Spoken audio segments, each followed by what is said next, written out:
Sa namin magpa-receive sa pang-event natin. So, ayun, inaantay na lang natin yung resibo. So, ikot-ikot muna tayo dito mga boss sa loob ng MOA. Ikot-ikot muna tayo sa gilid mga boss. Yan, ito yung national bookstore ng MOA. Dito sa SM Mall of Asia mga boss. Actually, kung di pala yung ano yung sa bagay, sobrang laki mo naman to. Siyempre, yung tao, hati-hati nito mga boss. Kaya, hindi mo masasabing ko talaga yung tao. Sa lawak mo naman ito. You know, lawak ito mga boss eh.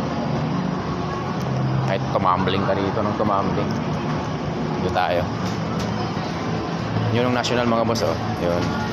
Yun yung national bookstore. So, iwanan muna natin yun. Ito muna tayo.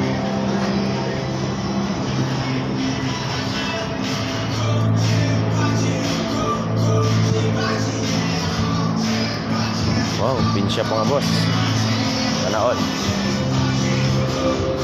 Sa gusto nyo ng hulugan mga bossing, meron ditong hulugan.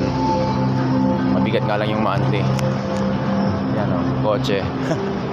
Pwede daw hulugan mga boss. Pwede na daw hulugan yung mga bossing. Motor nga di kaya, kotse pa kaya. Lawak talaga dito mga boss. Hindi ko pa ito naiikot dito mga boss yung MOA ano to eh. Dahil siyempre sa lawak ba naman ito. Tsaka ang layo sa amin eh. Tsaka mahirap pamasyal dito mga boss sa MOA kung wala kang budget. No? Ang dami nitong makikita mo mga pagkain, mga damit, mga biling, kung ano-ano etc. Wala. Kaya kailangan may budget ka dito mga bossing. So ngayon umikot lang ako mga boss para makita nyo lang naman yung lawak nitong ito. Tagal-tagal ko na dito sa Maynila, pabalik-balik na lang ako rito. Di ba ako nakakaikot dahil nga sa trabaho lang nakakapasok ako sa mga mall.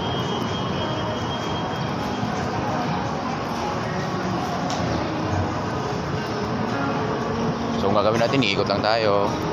Tapos babalik ulit. Yun lang. Yung tigre nila mga boss, oh, nakatambay lang oh. Ano? Nakatambay lang yung tigre nila doon sa dito.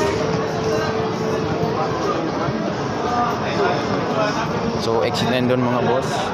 Gusto natin dumiretso kung sa doon.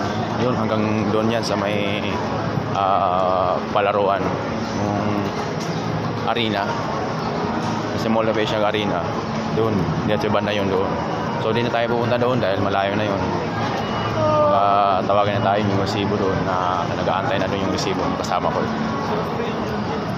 So tapos na din dito, Cavite naman tayo mga bossing. Ito tayo ng Cavite. Ay hindi, South Mall muna tayo mga boss pala. Sorry. Ayun.